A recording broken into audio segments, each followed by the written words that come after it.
Lenience, but not much. If you hear the tap of the gavel, please wrap up, and then you can finish your comments during questions if you'd like. But we're going to try to work expeditiously here today. So I'd like to go ahead and recognize the witnesses. The first witness today, and their biographies are in your notebook, so we're not going to go through their full biographies. But Mr.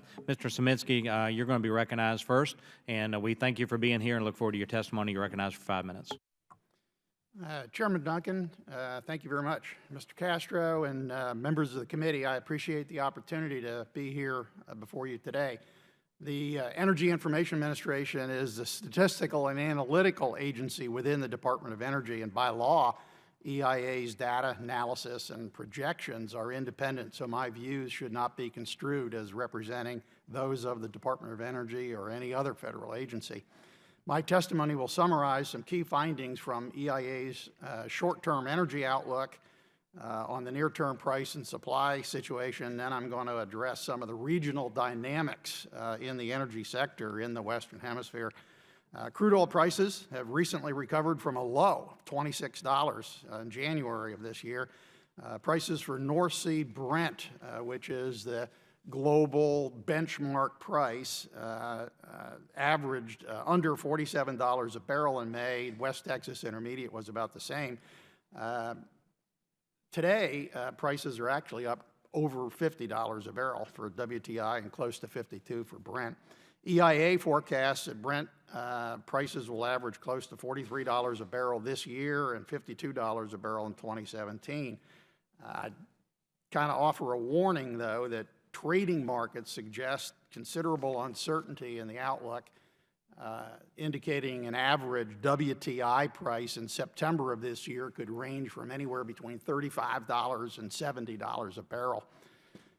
EIA estimates that oil production in countries outside of OPEC grew by 1.5 million barrels a day last year, with most of that growth occurring in the United States and Canada. EIA forecasts non-OPEC production to decline by a little over 500,000 barrels a day this year and an additional 200,000 barrels a day next year, most of that in the United States. This reflects the decline that both of you talked about in terms of the drop in drilling activity, especially in the lower 48 onshore states. This is going to be offset by some growth in the federal Gulf of Mexico. Within the OPEC countries, crude production increased by 800,000 barrels a day last year, mostly in Iraq and Saudi Arabia. We're forecasting almost as much this year, but it'll be coming from Iran. OPEC non-crude liquids also will be up in 2016 and 2017. EIA expects major OPEC producers to continue a strategy of market share rather than production cuts. However, EIA estimates that inventory builds of global petroleum and other liquid fuels will start to taper off. They're very large now, but they'll taper off, and that should bring the markets back into some kind of balance next year. Over time, a continued slowing of the investment that started in 2015 will make it difficult for supply to respond quickly to future growth and demand for oil. As a result, prices are expected to return to nearly $80 a barrel in the next decade. In South America, notably Brazil, Colombia, and Peru, long-term economic expansion is expected to support growing demand for oil, primarily for transportation uses and also in the industrial sector. Brazil, with the region's largest economy, accounts for about 60% of the regional growth in oil demand over the period out to 2040. Just turning to natural gas for a bit, we expect a gradual rise through the summer as demand from the electric power sector increases, but we expect prices here in the U.S. will remain below $3 a million BTU through the end of the year. Natural gas production and consumption continues to grow fairly dramatically across the hemisphere. In addition to the U.S. natural gas pipeline trade with Canada and Mexico since the beginning of 2016, multiple cargoes from the Sabine Pass LNG export facility are delivering gas to Argentina, Brazil, and Barbados in the form of liquefied natural gas. The U.S. is going to become a net exporter of gas by 2017. U.S. natural gas production remains high. Gas imports from Canada are coming down, growing exports of U.S. gas to Mexico. U.S. gas exports by both pipeline and LNG tanker shipments are expected to continue to go up. Mexico's electric power demand is creating an opportunity for U.S. companies in selling gas by pipeline. EIA's International Energy Outlook reference case projects that natural gas production in the Americas, OECD countries, grows by almost half by 2040, with the U.S. accounting for most of that. Natural gas production in the non-OECD Americas region nearly doubles in EIA's International Outlook by 2040. Argentina, the country with potentially the largest gas resource, could become South America's leading natural gas producer by 2040. YPF, the national energy company, has joint ventures with a number of international oil companies, including American companies. Brazil's natural gas production is projected to triple by 2040. EIA projects that natural gas consumption in South America overall will increase by 2% per year out to the year 2040, with electric power accounting for most of that growth. Summing up, Mr. Chairman, the Americas are the world's second leading producer and consumer of liquid fuels. They're the leading producer of consumer of natural gas, and Hemisphere crude oil and petroleum products trade is large and growing. Lastly, I would just like to mention successful collaboration on energy data that EIA has underway with our statistical counterparts in Canada and Mexico. This trilateral effort has already resulted in the development of maps of energy infrastructure across all of North America, a cross-reference of energy terminology in 3 languages, English, Spanish, and French, because of Canada, and a better understanding of the differences in trade statistics that will enable us to improve the data accuracy and transparency over time. I'd like to thank you very much for the opportunity to testify, and I'd be delighted to answer your questions. Thank you. Thank you so much for your testimony. Mr. Hochstein, thank you. Thank you for being here today, and you're recognized for 5 minutes. Thank you, Chairman Duncan, Ranking Member Castro, and members of the subcommittee. Mr. Chairman, we're living through a global energy revolution that has established the United States as an energy superpower. When I say energy superpower, it's because the United States is the leader in the full range of energy issues. In oil, we went from producing less than 6 million barrels per day a few years ago to a peak of 9.5 million barrels a day in 2015. In natural gas, we've gone from being the world's largest importer to becoming a significant exporter. When it comes to wind, solar, geothermal, in R&D and innovation and efficiency and technology, the United States is the lead across the entire spectrum. However you define energy, the United States is the center of it and a position of global leadership. In our hemisphere, Mexico has undertaken historic action to reform and modernize the structure of the oil, gas, and electricity sectors. However, the timing of the reforms was unlucky. As the reforms were being finalized, oil prices tumbled. The Mexican government was faced with the challenge of demonstrating that the negative impacts being felt throughout the sector were not the result of reforms, but rather of the oil price decline. Argentina, in spite of having the world's second largest reserves of shale gas and great wind potential, it saw little investment in the sector in the previous decade due to restrictive policy and a negative regulatory environment. The new Macri administration, which found itself facing a state of emergency in the electricity sector shortly after coming into office, has demonstrated an awareness of the opportunities of reform in both shale gas and electricity sectors, as well as the need to attract international investment. This is the new chapter in Argentina's history, and I'll be traveling there in 2 weeks. In Colombia, low oil prices have led to a fall in production, difficulty in stimulating the country's limited petroleum reserves, and reduced government revenues. The compounding effects of a serious drought this year further obligated Colombia to turn to more costly electricity options. In all 3 of these countries, we are deeply engaged to provide technical assistance in the power and renewable sectors, as well as the conventional and unconventional hydrocarbon sectors. With their political leadership and our strong partnership, their prospects to weather the storms are quite good.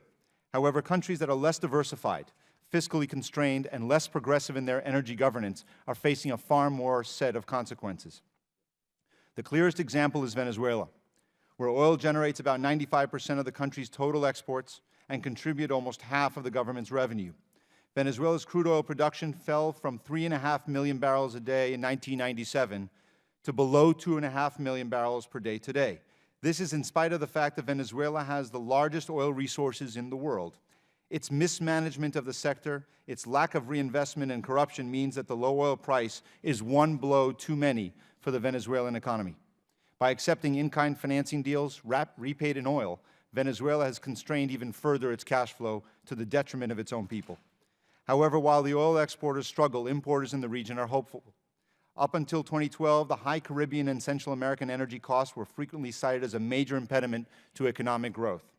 For these countries, the fall in oil prices was a blessing, but they are living on borrowed time. Without establishing meaningful reforms now, oil prices will rise and the fiscal shocks will return.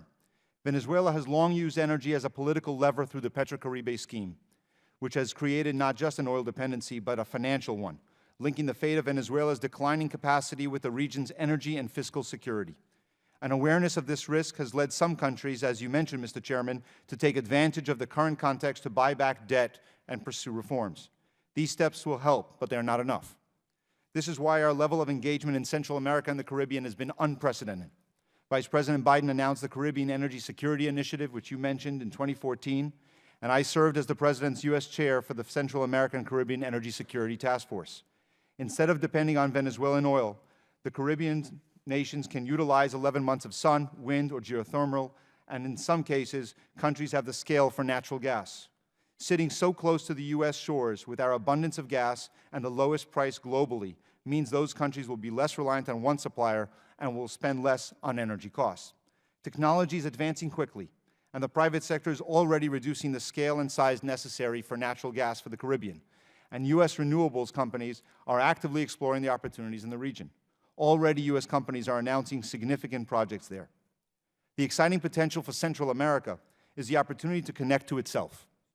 Through the CIPAC and Connect 2022 initiatives, we are working with the region to establish a single Central America power market, from Mexico in the north to Colombia in the south. This will turn 8 small, isolated electricity markets into one market, boosting investment and lowering costs. We all agree that it's time to move beyond short-term fixes and take action to establish a new energy paradigm. This is not just about economic prosperity or environmental and climate goals. It's also in the interest of a more secure hemisphere and key to the national security of the United States. The 21st century, I believe, could see a shift of the energy center of the world to the Americas. The U.S. engagement is helping to get us there. Thank you, Mr. Chairman. Thank you so much. Mrs. Kinderdine, 5 minutes. Thank you, Chairman Duncan, Ranking Member Castro, and distinguished members of the subcommittee.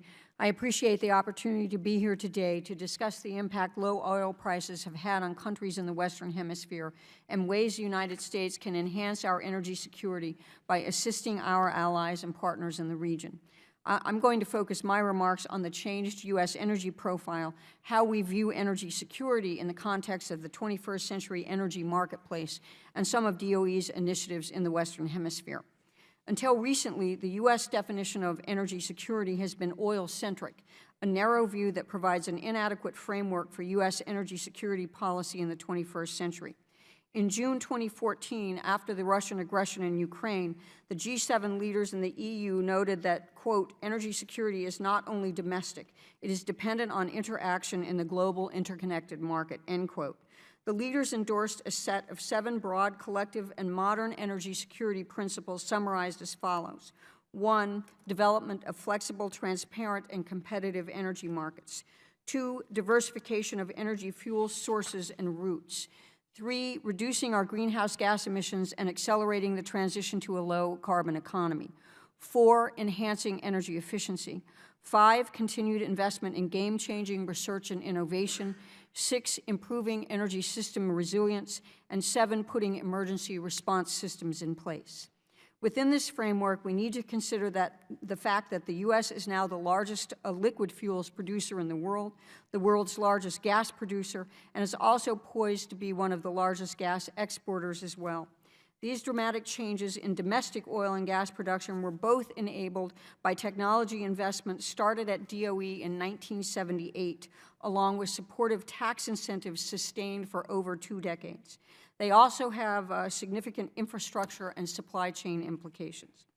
Because of these changes, DOE has been able to approve 19 liquefied natural gas export applications for non-free trade agreement countries in the last 4 years. As of March of this year, U.S. LNG producers have exported 11.5 BCF of LNG to Barbados, Jamaica, and Brazil in the Western Hemisphere, as well as to India. The U.S. entry into the world LNG markets with volumes only exceeded by gutters will put downward pressure on European and Asian gas prices and could constrain non-competitive gas marketing practices such as those of Russia. Finally, it should be noted that the widening of the Panama Canal is taking place coincident with the growth of LNG exports from the U.S. This multi-billion-dollar infrastructure improvement could help facilitate and lower transportation costs for U.S. origin LNG trade with Asia and possibly to destinations on the west coast of South America. Switching gears to North American energy markets, where Secretary Moniz has invested a great deal of time, I would just note that the value of energy trade between the U.S., Canada, and Mexico has exceeded $150 billion annually in recent years. We have had 2 trilateral ministerials in the last 3 years and are working together on a range of initiatives. There are also major commercial markets in Central and South America, and we are collaborating with several countries, Argentina, Brazil, Chile, and the nations in the Caribbean and Central America on a range of energy issues that will both enhance their energy security as well as our commercial opportunities. It's also important to note that most of the countries in our hemisphere, 32 out of 37 from my rough count last night, signed the Paris Agreement in New York on Earth Day and are committed to achieving deep carbon reductions. This creates new market opportunities for clean energy technology, where the U.S. is another clear leader. In this regard, DOE started and is the founding member of the Clean Energy Ministerial, which includes Canada, Mexico, Brazil, and 20 other countries.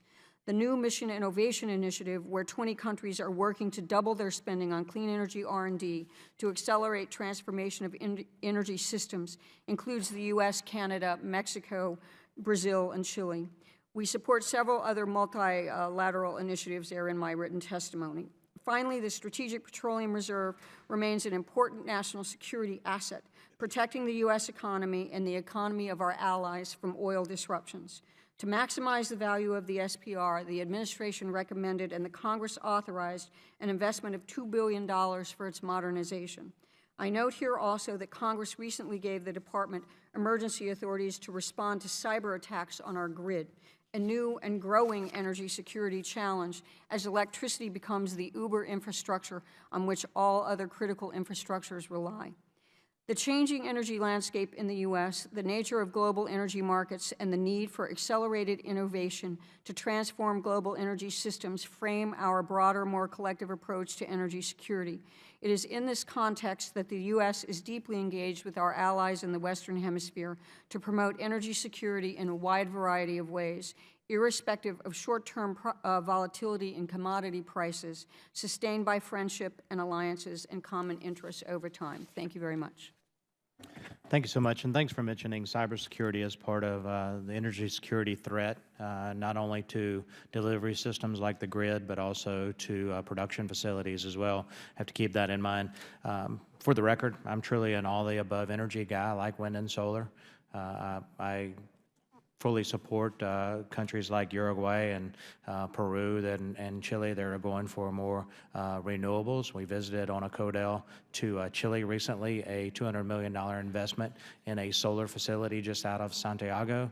And so truly like to see the private investment in those areas. But when I was at the Summit of the Americas last year, before I went to the Summit of the Americas, we talked about a lot about North American, or really American energy independence and North American energy independence, working with our allies to the north and south, Canada with Keystone Pipeline and their oil fields, but also with Mexico, the expansion of natural gas pipelines from the Eagle Ford Shale into Mexico, denationalization of Pemex, and other things that were going on in North America. But then in conversations at the summit, we really started thinking more broadly about the Western Hemisphere and thinking about hemispheric energy independence, thinking about LNG exports, thinking about the Panama Canal, thinking about pipelines that could supply natural gas from the U.S. to Central American countries. That could be a game changer for quality of life. And when I think about renewables, I think about energy. I also think about 24/7 baseload power, always on, always available, that you don't get from some intermittent sources. The proven sources are fossil fuels, oil and gas that work to provide transportation fuels, but also for electricity.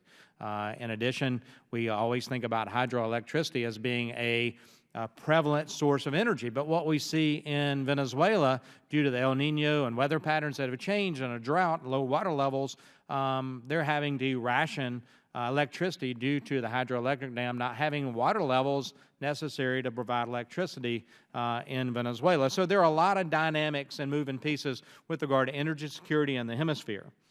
I do know this, that a robust U.S. energy renaissance, due to the Bakken Formation, due to expansion in the Gulf of Mexico and other energy sources, new technologies, the impact of hydraulic fracturing and its impact on the natural gas production has led to the United States' ability to export a lot of natural gas and possibly export oil.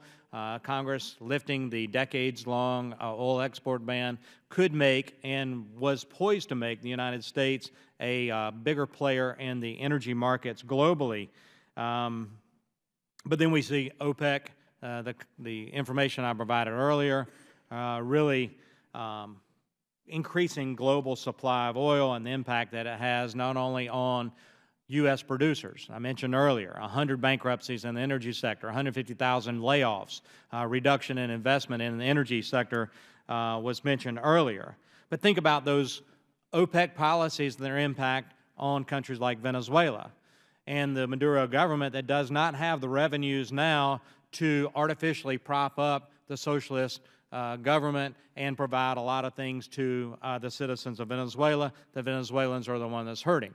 I think we'll look back at OPEC's decision as possibly being a game changer in a positive way for Venezuela, my hopes anyway, in regime change there to lead to more democracy, more popular involvement in government, and more democratic principles applied in reality, not just on paper.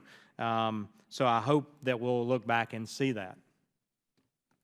So, Mr. Hochstein, we talked about North American energy independence. You heard all that I said. How can North American governments work better together to promote the energy resources we have? We know what Mexico and the U.S. are doing in the Eagle Ford and just south of Mr. Castro's district. We know what Canada and the U.S. have historically done and want to do with bringing Canadian oil to the refining capacity that we have in the U.S. We know we've lifted the decades-long oil export ban. We know that hydraulic fracturing has led to an expansion of natural gas so that we can export LNG. We know that we are trying to do all we can to expedite the permitting for LNG terminals so that we can be ready to export that. We know the Caribbean as well as European countries are wanting U.S. gas. What can we do more to make sure that the U.S. plays a part in energy stability, is what I'm going to call it, within the Caribbean, but also in the Western Hemisphere region? And I'll let you answer. Mr. Chairman, thank you for that question. I spent a considerable amount of time thinking and working on this issue. I think that the way you described it correctly, it's about the stability and security of the region, which is why we called it in 2014, when oil prices were at $100, the Caribbean Energy Security Initiative. And it's about looking at just in our hemisphere. In the Caribbean, you have islands that are dependent on fuel oil from Venezuela, where the dependency is not really on the oil. You can replace the oil with a different supplier. But the Petrocaribe scheme has indebted them, and through some additional aspects of corruption, has made an untenable situation for most of these countries to be able to sustain their economies long-term with this kind of debt structure. And we saw recently, you were in Paraguay recently, where Petrocaribe, Venezuela, tried to call the debt on Paraguay as a political leverage. So we have to get away from that paradigm. And we're in an era where I think that you're right, that we have to have a mix, whether it's some renewables and natural gas. But none of that has been taken advantage of. And if you look at the case that you mentioned in Jamaica, where it's been renewables and natural gas, we're starting to see a real change in what we can do. And the leadership of the United States is necessary not only in the permitting process, But the innovation on the corporate side, on the private sector, in addressing the smaller scale capability to deliver gas, LNG, from the United States to the Caribbean islands is advancing very quickly. We're now talking about companies putting barges as a floating gas terminal so that you lower both the cost and the ability to, for the scale size of it. The first LNG cooperation between the United States and Jamaica started because an American company met with a Jamaican prime minister at the first Caribbean Energy Security Summit last year, a year and a half ago. They met there, and we encouraged it through there. We have to expand that, but we have to do it we can't be the sole answer. It cannot be just about the United States. We have to bring in Canada and Mexico and the EU and other member states from the EU individually that will support us both financially in working with the IDB and other, the World Bank and others, to create the kind of financial environment that will allow investment.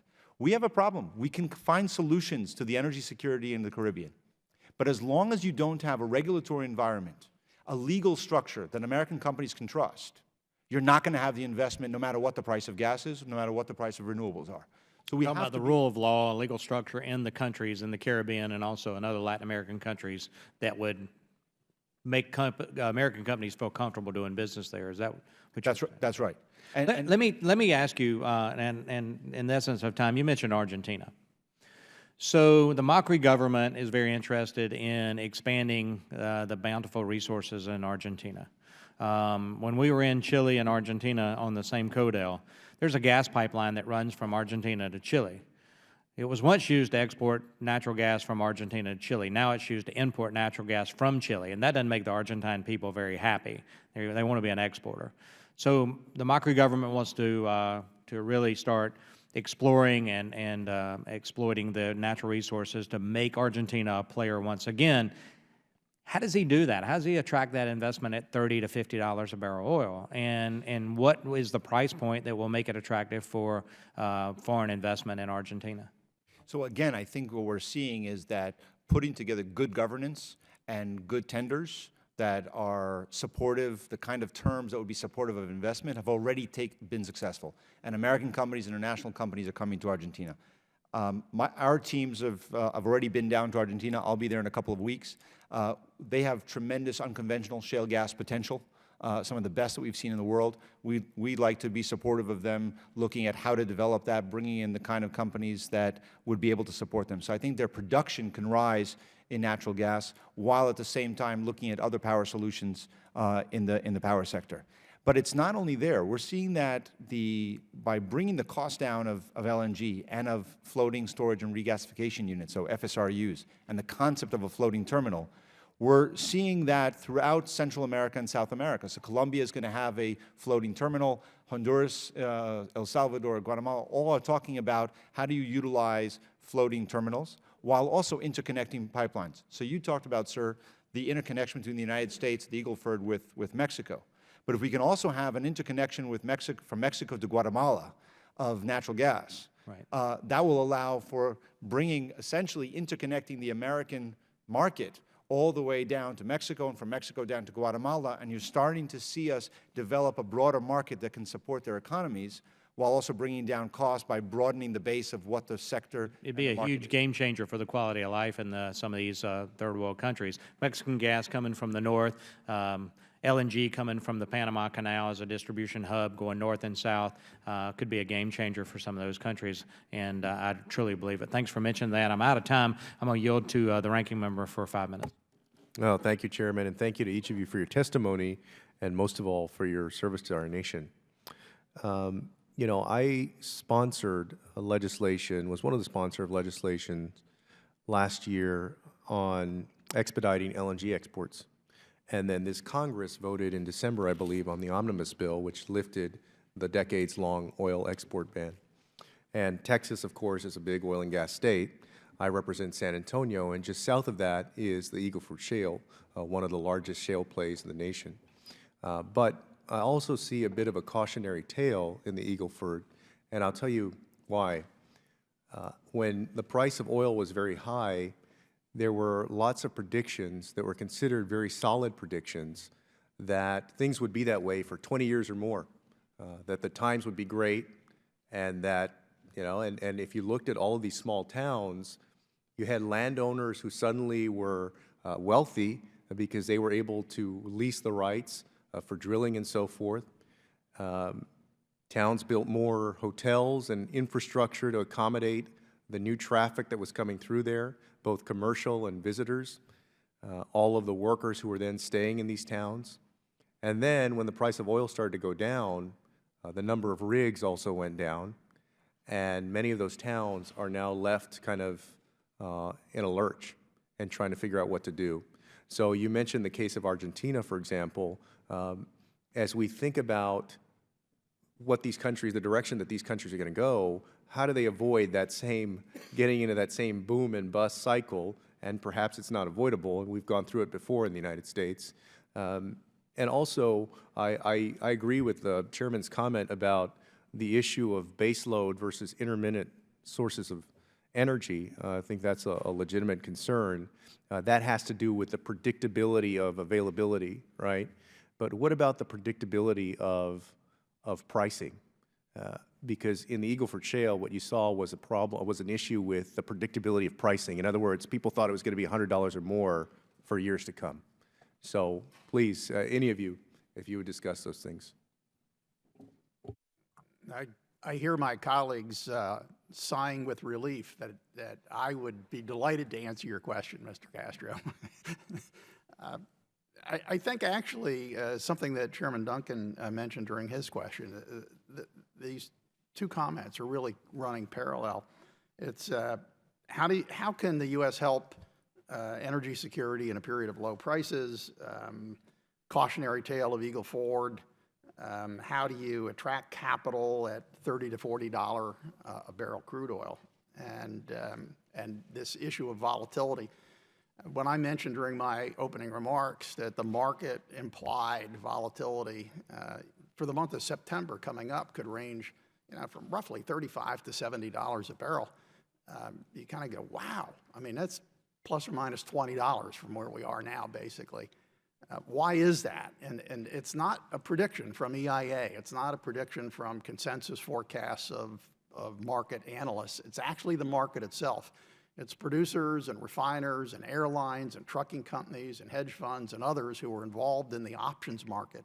And you can actually take the prices that they're paying for in the futures markets and options and work it backwards to say what that means to volatility. And so this is just the reality. The reality is you really don't know what the price is going to be.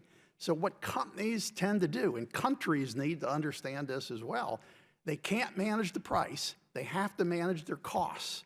Companies have to be careful in what they spend. They got to be very disciplined in how they build up their cost structures. And for countries, I think as Amos was saying, they have to look at the contract structure.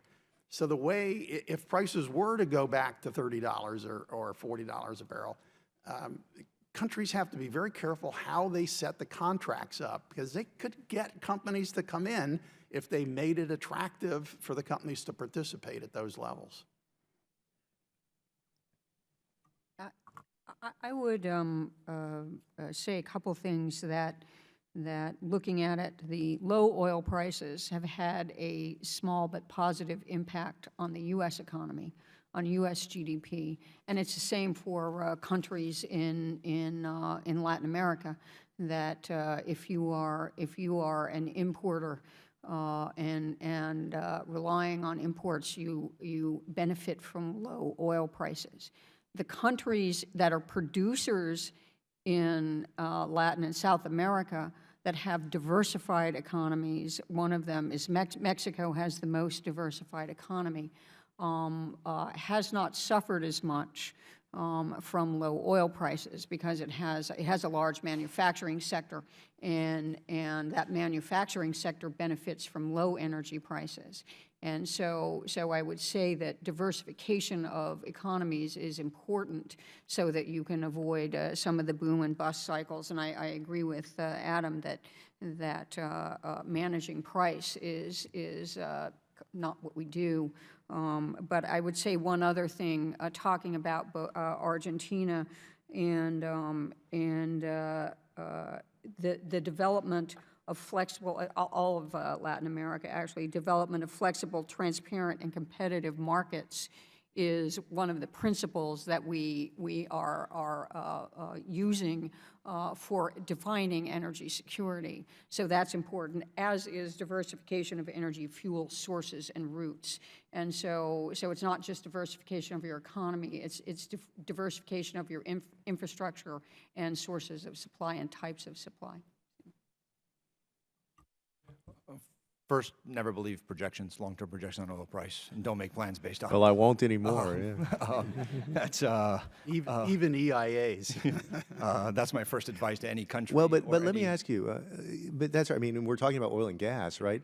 How does that stack up against the predictability of pricing for wind or solar or hydroelectric, I mean, these other sources of energy? We know that with respect to base load, the fossil fuels obviously have been more reliable, right? But with respect to the predictability of the pricing, how do these others stack up against fossil fuels? Well, I think there it's different because it's not there's not a global price, benchmark price for wind or for solar the way there is for oil and different. So it's other more markets. predictable. So you're doing tenders, and you're essentially companies are bidding on what they will charge you for the long term or for medium term if they get the contract to build it out. But I'll say these are the two issues that you just asked in Argentina play out. We have two programs that we're running right now in Argentina. We just started. One is in the power sector, a power sector program that works specifically on this issue to help them on the technical expertise side. How do you figure out to put together a good tender where you'll get the maximum benefit for the country and understand how to deal with some of these companies that are bidding and put it together in a open, transparent, but also economically in something that works well. The same in the unconventional and shale gas. We have a program called the Unconventional Gas Technical Engagement Program. And in Argentina, it's working really on some of the, how do you make sure that you have internationally competitive contractual and fiscal regimes that will support Argentina as they negotiate to bring in companies. What you don't want is, in some cases where we've seen over the last 40, 50 years in the oil and gas sector, countries have a newfound resource. They don't have the same legal expertise on how to deal with the oil sector. Company comes in, 30 years later they realize they've been paying, all the profits have gone to the company, none have been able to be used for the country. So we're trying to help specifically on shale where we have expertise that nobody in the world has to be able to support them. So we have a program that just started in Argentina on that. Gentlemen, time's expired. Global demand has an impact on that as well. I don't think y'all touched on that. I drive a diesel truck, and in the times I've driven a diesel truck, historically diesel fuel has been higher than unleaded gasoline. Now what we've seen is diesel fuel is actually less than per gallon price of unleaded gasoline. And I've chewed on that a lot. I ask everyone listening to the audience today to think about that, because I really believe global demand on diesel fuel has an impact on low diesel prices right now, because the supply of crude oil is the same. Both of them are refined products. So after the refining process, the amount's pretty much the same. So now we have diesel price at a low. I've been driving a diesel for 6 or 7 years, and I've never seen it until just recently. So it's an interesting impact. I'll go to the gentleman from New York, Mr. Donovan. Thank you, Mr. Chairman. I have two questions for the panel. One dealing with ethanol increase, the use of ethanol, the increase of ethanol in Mexico in their gas, and the other is about our national security and the oil reserves. Over the last decade in the United States, we've experimented with an ethanol mandate requiring ethanol be blended into our gasoline. The mandate was created in about 2005 and expanded in 2007 with the goal to decrease the United States' reliance on foreign sources of oil. While we were sitting here, the AP just reported that EPA is holding a hearing in Kansas City, Missouri today about reaching the goals that they set in 2007. Obviously, the oil market has changed with the revolution of hydrofracking for natural gas. The world has an abundance of oil, and the United States is now an exporter. We also have seen the unintentional adverse impact of ethanol mandate, including harming our environment, increasing the cost of food, and a negative impact on various types of engines. With the recent liberation of Mexicans' energy sector and the mandate or the push to increase ethanol use in Mexico. I was just wondering if you could comment on how that would affect the environment, how that's going to affect the food prices for the Mexican people, and how that affect the engines in the cars in Mexico. Well, the ethanol mandate is a mandate passed by Congress, and it is volumetric. It's not percentage, and which has always been interesting to me because if your consumption of fuel goes down, the percentage of ethanol goes up because it's volumetric, and but it's the law, and I think that it has generated a significant industry, and I am certain that it will do so in Mexico as well. What I would say about DOE is that we have invested significantly in non-food biofuels, and so we are very interested in that. We will continue to do that and have been working with many countries in Latin America on technical expertise in non-fuel biofuels, in Brazil, Mexico, I believe, Canada. We're working with them on advanced biofuels, et cetera. So I can't say how it will turn out in Mexico, but I know that it has generated a significant industry here. So. Anybody else care to comment? My second question actually has to do with our national security. The oil reserve, the ban on exporting oil was to protect our national security. Now that that's lifted, is there any related threats to our national security that any of you see? Well, first, and I'll let Adam talk about sort of the numbers, but we are, even though we have seen this dramatic rise in production of oil and gas in the United States, and that our rate of imports has decreased significantly from over 60% to below 30%, that doesn't mean that we are isolated or insulated from the world markets. So a disruption anywhere in the world has impacts everywhere in the world, including the United States. We're now living through the largest disruption level in oil production that we've seen in 5 years or so. We've seen through the fires in Canada, 1 million barrels a day went off the market. Due to the terrorist attacks in Nigeria in the Delta against the platforms, Nigeria has significantly cut its oil production almost by half to just around 1.1 million barrels a day.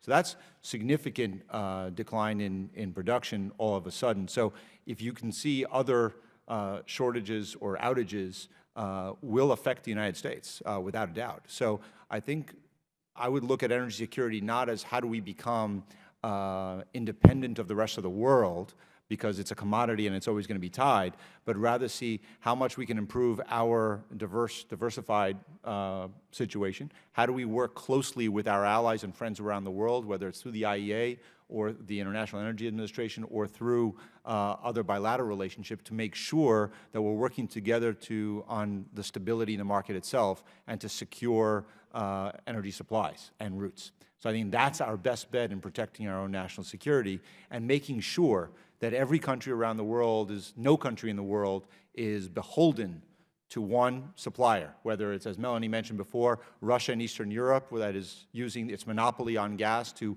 politically coerce and use it as a weapon, or Venezuela, as we discussed before, in this hemisphere. Those are the things that we can do to ensure our national security. If I could say something about the Strategic Petroleum Reserve, the requirement in law is to use it to protect the U.S. from the economic harm caused by by oil disruptions. And Amos is right. It's very much changed since we first established the SPR in 1979, where you actually did have physical shortages. Now you get much more harm from the price spikes and prolonged outages than you do from actual physical loss of supply. And that's because we now have an oil market. We did a global oil market. We didn't have one when we started the SPR in 1979. And so, but another thing I would say is that we have been authorized for $2 billion to modernize the Strategic Petroleum Reserve, and we need to do that in part because we need to get oil on the water. And we are producing enough additional oil in the United States that a lot of that oil is moving to the Gulf of Mexico, where the SPR oil facilities are located, and we need to be able to get incremental oil onto the water when there's a disruption in the world. And so it's a thanks to the Congress for authorizing that. It's very important for our energy security in the future. So. I thank you all. Chairman, my time has expired. Yeah. Thank you. Thank you. I thank the gentleman. I'll go now to the gentlelady from Illinois, Ms. Kelly. Thank you, Mr. Chair. The last few years, we have seen declining oil prices. However, historic patterns of lower oil prices resulting in economic growth have yet to materialize. Quite simply, consumer demand is changing, and we're creating an oversupply of oil. Another market where we already have an oversupply is in the international corn market. Corn is trading at roughly $4.30 a barrel. Years of high crop yields have resulted in excess corn. Seeing an oversupply in both marketplaces with an overinvestment in oil and an underinvestment in corn and cellulosic ethanol as forms of alternative energy, I've seen an opportunity for ripe for growth and diversification. I will say my district is urban, suburban, and rural, but the rural part of my district has 1,200 family farms, and they grow $367 million worth of corn, wheat, and soybeans every year. And you, in expanding upon my colleague's question, Mr. Donovan, can you just explain more how you are working with Latin American countries to use non-edible portions from corn and ethanol? Well, we are basically it's technical assistance on how you produce ethanol and et cetera from non-food products, cellulosic ethanol. We worked with Brazil to produce bagasse, which is the non-edible part of sugarcane. And what I would say, one, we're an R&D organization by and large, so that's what we do for a living. Something I would say about the Caribbean and Central and South America is the production of ethanol will help with some of the energy security issues that we're talking about here today associated with Venezuela and oil. We need to find alternatives for these countries to oil, and that's one of the things that we can do. And so we are also in the U.S. and with some countries working on advanced biorefineries. That's one of the things we're doing here, and I forget which country we have been working on biorefineries as well. So it's by and large a technical assistance and R&D program, but with the underlying motivation of enhancing the energy security of these countries in Latin America. Where do you see the opportunities are with Cuba and the sugar ethanol? You love Sorry, I don't know. Amos, do you? I haven't looked at Cuba and sugar ethanol, so sorry. I can get more information for you. Okay, thank you. Did you want to take a crack? No, I have to be honest, I don't know much about Cuba's ethanol production. I've looked at Cuba from other perspectives, but now that we're happy to get back to you, I think collectively between the two of us after the hearing. Okay, thank you. And Mr. Chair, I yield back. Thank you. I thank the gentlelady. Great questions. I go now to Mr. Yoho from Florida. Thank you, Mr. Chairman, and I appreciate the panel being here. As Venezuela goes through their tumultuous time, how much of the market have they lost, or their production, I guess is a better question. How much is their production down in Venezuela? What I said in my testimony earlier, sir, was that in 1997 they were at 3.5 million barrels a day. Today they're somewhere between 2.2 and 2.5, but definitely below 2.5 million barrels a day. And then with they're doing most of their refinery in the United States with Citgo, right? They sell a lot of their oil to themselves through Citgo. Okay. Has that been impacted much by that reduction, or are they filling that void with their decreased production by U.S. Suppliers? No, the United States is actually one of the few places they get market price for their oil. So I suspect that that's going to continue to be a good supply source for them. They've had to discount their oil significantly due to other reasons. Okay, where do you see the Venezuelan production in the near future in, say, 5 to 10 years? And I know it's such an uncertainty with the state of their politics and economy. But your prediction? I told before to Mr. Castro that one should be wary of projections. Yeah, I heard so you I don't say want that. I to was join trying the club. to get you to come clean on that. Go ahead. Absent any change, their production will continue to decline below 2 million. But I will say that it's not what's happening now is not sustainable. At the end of the day, Venezuela's oil is easy to produce. It's not complicated, and the minute there is a political and economic change, you will see an increase in production because companies want to go to Venezuela. They're just forced out by both the politics, the corruption, and the I would accuse the government of malpractice when it comes to management of the resource. When you have the largest resource in the world and you are declining at this rate, that's malpractice. So as long as this continues the same situation as is today, they will continue to see declines. Not to zero. There will be, because oil is too easy and PDVSA is too good at producing it. But there is going to have to be some kind of change. How much has that influenced the market and the security, I guess, of the Caribbean areas, especially the most important, the U.S. Virgin Islands and like Puerto Rico? How much does that, number one, affect the price, and then the stability of a reliable baseline energy production? Well, our message has been to the region, to the Caribbean in particular, is you need to get off Petrocaribe, and you need to do it now. Okay. And at low oil prices, the right time to do that. And you can do that. Every island is going to be different because they have different resources, different capabilities, and different financial outlooks. The other is not the issue of the oil itself, but the issue of the debt and the credit. So if you look at Jamaica or the Dominican Republic that use the cash crunch in Venezuela to buy back their debt at a few cents on the dollar, not everybody's able to do that. Haiti, while their reliance on Petrocaribe has decreased significantly, but if you look at their statistics, 86% of Haiti's foreign debt is held by Venezuela, which is 15% of their GDP. That's massive. And if you look at what Venezuela just did to Paraguay, where they tried to, for political reason, call the debt, what happens to Haiti if they call that debt? So we have to work on a number of things. One is diversify the energy economy in each island. The second is to make sure that we support them in getting out of the debt structure that they have to Petrocaribe and Venezuela. And we have to, that's why I said before, they're living on borrowed time. They cannot celebrate the low oil prices as consumers because, as Adam talked about before, the oil prices are going to rise. We know that. We just don't know when.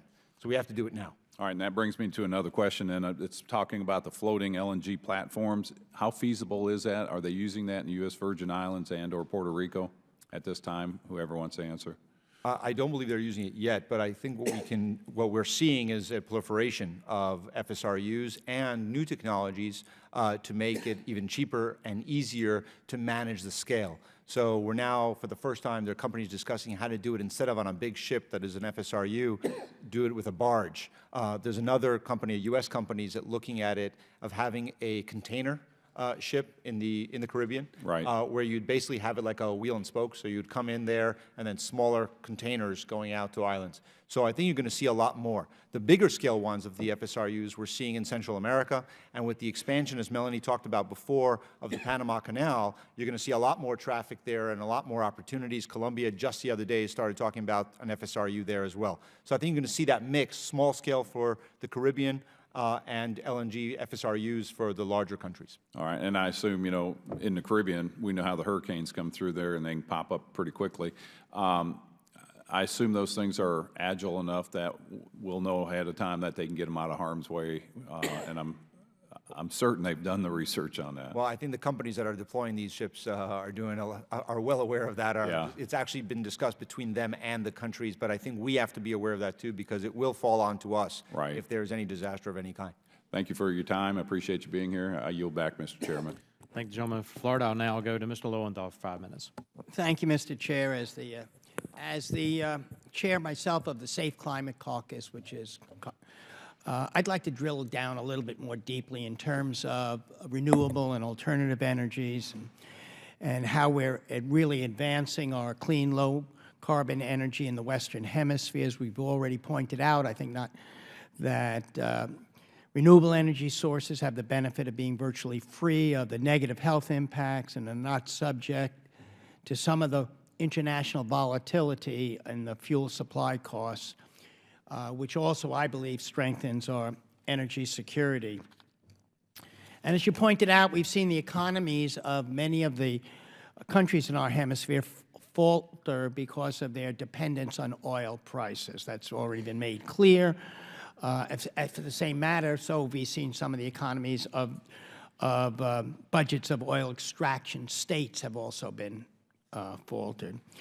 So the question is, as I move forward, the Paris Climate Agreement has signaled the world is transitioning away from carbon-intensive energy, and I'm glad to, when I went through the readings, to hear of our efforts through initiatives like Connecting the Americas 2022 and Energy and Climate Partnerships of the Americas that are going to help our neighbors diversify their energy portfolios and strengthen their energy security. So the questions of any of the witnesses are, how do we measure the successes of these programs? Do we have any specific data to indicate the specific increase in alternative energy usage in the region? And the third thing is, you know, we're talking about we're talking about energy in terms of, development on one hand, but we're also talking about both transportation sectors and power sectors. And I haven't heard the word coal at all mentioned once. Is coal a major player in the creation in Latin America of the power sector? And are we seeing specific changes in that also? And so those are the questions that I have. Let me say, and on coal in Latin America and South America, I'm sure that Adam knows the data. Latin America and South America is much more dependent on hydro than a lot of places in the world, certainly in the U.S. And I've long been worried about the melting of glaciers and the loss of hydro. Somebody discussed it earlier. In Chile, the problems with hydropower when the glaciers are melting, and have thought about natural gas as an adaptation strategy for climate change in South America, which is something I think we need to think about. The Department of Energy has several initiatives. The Clean Energy Ministerial, that is more a best practices and kind of a deployment focus. There are 24 countries in the Clean Energy Ministerial, and Brazil, Mexico, U.S., Canada are the Western Hemisphere countries. We also just launched Mission Innovation, and Mission Innovation is an initiative of 20 countries. There are 5 countries in the Western Hemisphere: Brazil, Canada, Mexico, and Chile. The commitment in Mission Innovation is to double our government spending on clean energy R&D to accelerate transformation of our energy systems. Each country can define clean how they want it. We would define clean as all of the above. Coal would have a role in that with carbon capture and sequestration. One of our definition is reducing CO2 emissions. But that Mission Innovation, I think, holds enormous promise for accelerating the R&D that we need for that transformation, for renewables, for zero carbon power generation, et cetera, et cetera. How you measure it, it's the course of R&D is hard to know. I don't think Adam's forecast 30 years ago would would have picked up on the shale gas revolution. We didn't know about it then, and although the department was investing in it. And so, but the one thing I would say on mission innovation, the doubling of the government R&D, clean energy R&D of those 20 countries is not trivial. That's 85% of the world's total spending on clean energy R&D. So I think it is something that is worth supporting. Innovation is good in general, and so we're excited about it. And we just came from a ministerial in San Francisco. So, Mr. Chairman, if I may, we're putting quite a bit of resources, as the chairman talked about before in his opening remarks, about the conversations that the committee had, that you led with the leaders from the Caribbean during the summits when they were here. We are working with them, but I don't want this to be a Band-Aid. I don't want to see, okay, a project's going up. Because the bottom line is, if they don't make the fundamental change in their regulatory environment, their legal structures, you're not going to see long-term investment of the right kind of companies to come in. What we have done is we're putting resources behind working with island by island, country by country, that have the political will to face the difficult task of facing the incumbents and some of the other special interests to be able to do that. We have a great example in Nevis. It's a small country dependent on 100% for their power on Venezuela, but have great geothermal opportunities, potential. But they didn't have the expertise. We worked very closely with them for 2 years to rewrite their legal and their regulations. And they did a state-of-the-art tender. A company won the tender, an American company, and now we're looking at completing the process towards turning them into a geothermal-based power. I know it's a small country, but it's a model, not only the Caribbean, but it's going to be a model for islands of how to utilize this kind of technology. So we are working. I think it's entirely quantifiable and measurable. If you see the projects are happening, like the chairman mentioned, Jamaica. Jamaica is going on both the gas and renewables, and they have contracts to prove it. So when they're negotiating the right kind of contracts, giving the companies the rights to be able to come and create the incentives for companies to come and invest, they can spend the money up front, but become far more secure and less expensive for the future.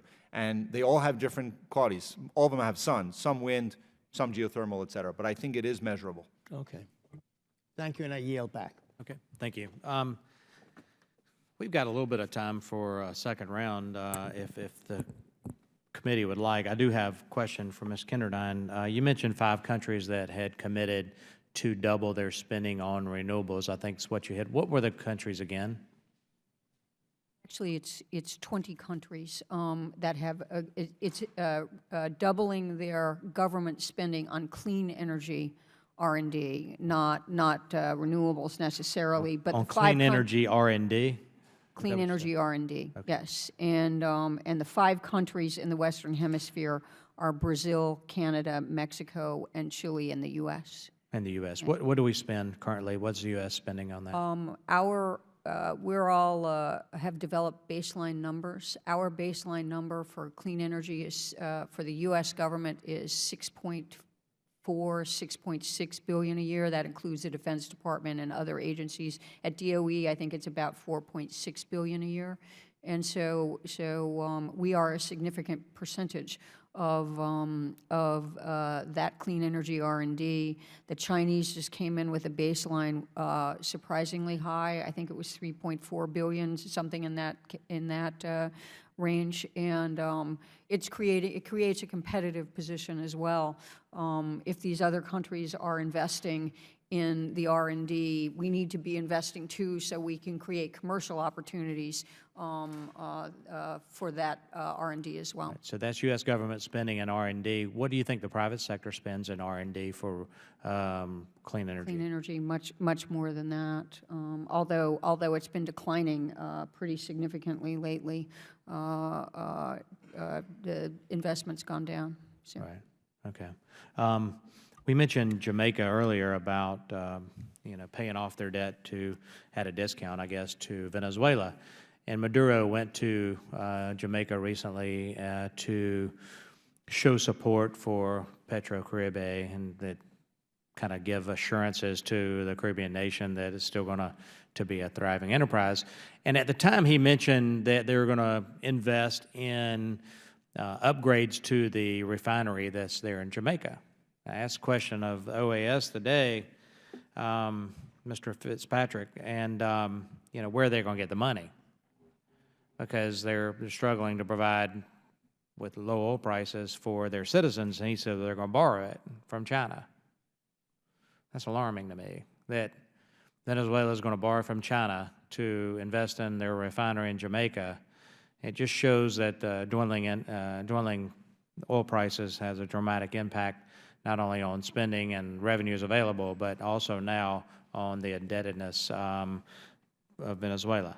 So I wanted to make that point. I don't have any further questions. We don't have any other members on my side of the aisle. Mr. Lowenthal, do you have any? Okay. We've spent a significant amount of time talking about the power sector. I'm interested also if you're seeing the same kinds of changes from towards renewables in the transportation sectors also in these countries. Are we seeing investments in transportation and in renewable and electricity? Are we seeing, I know at one time Brazil had very effective kind of alternative energy, but I'm wondering, are we seeing it also in transportation? Thank you for the question, Congressman Lowenthal. I'd like to start off actually with your last question. All right, go back to the last question. If you don't mind, and then absolutely, maybe we can provide something for the record on the transportation issue. You had asked about coal. Right, I want to know about coal. And the two biggest countries on the consumption side for coal are Mexico and Brazil. They use it largely in power generation. Right, that's where it would be, in the power side. And on the supply side, of course, the United States is a big coal producer, user, and we export, but Colombia, the country of Colombia, exports coal, and they actually dominate the coal trade kind of south of our border. Now, one of the interesting things about the natural gas situation, the pipeline gas that's going to go from Mr. Castro's Eagle Ford into Mexico is probably going to be used largely to offset coal being used in electricity, so it'll be a cleaner fuel. It's relatively cheap. Natural gas is tremendously competitive in the electric power markets.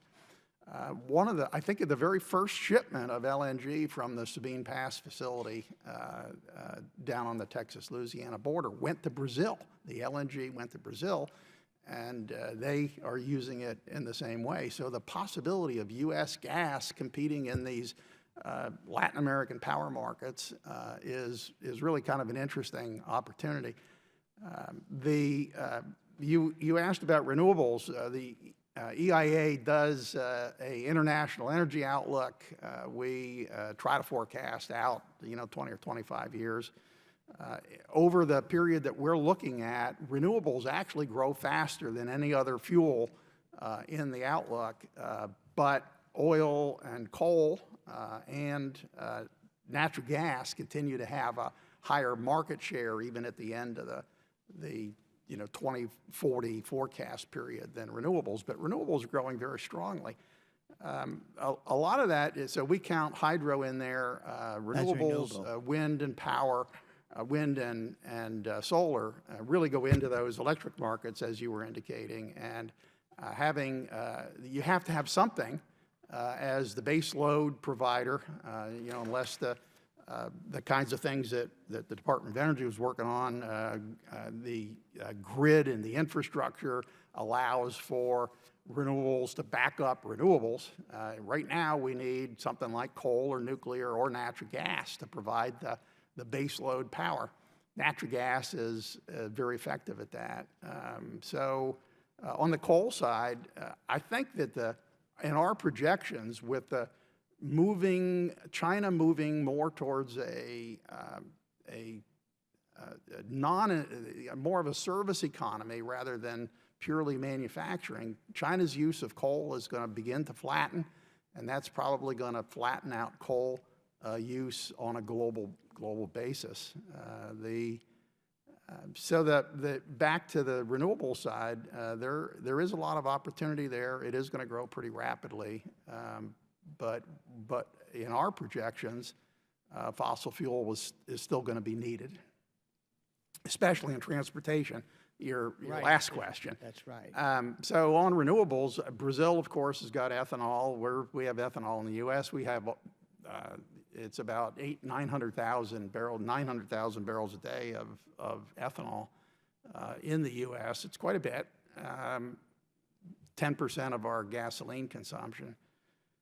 The other renewables in transportation, Brazil has been pretty effective in using their sugar-based ethanol in transportation, but it's very difficult to compete with diesel fuel, as Chairman Duncan was saying, and gasoline in a lot of these locations where they don't have the opportunity for sugar, cane production or corn production.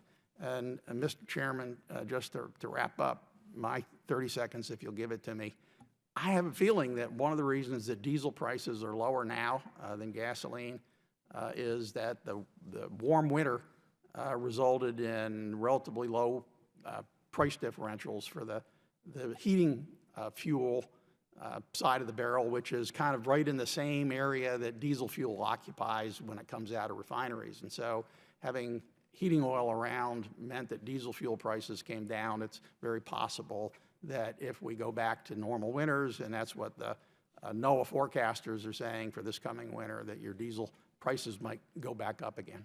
Yeah, the dynamics, gentleman's time's expired, dynamics of blending in wintertime and summertime fuel prices and blends are affected as well. Most people in America don't think about that as they're changing over to that summer blend, but that does affect prices. It's been a great hearing. We're going to continue to delve into energy in the hemisphere, but also continue to watch the Venezuela issue very, very closely. Members of the committee may have questions for the witnesses, and if we submit those questions, we ask you'll provide an answer within 10 days. And I don't know that will happen. You all have been great witnesses. I want to thank the staff of the committee for working with the witnesses and providing today's hearing. So in wrapping up, pursuant to Committee Rule 7, members of the subcommittee will be permitted to submit written statements to be included in the official hearing record. And so without objection, the hearing record will remain open for 5 business days to allow statements, questions, extraneous materials for the record, subject to the length limitation in the rules. With no further business, this committee will stand adjourned.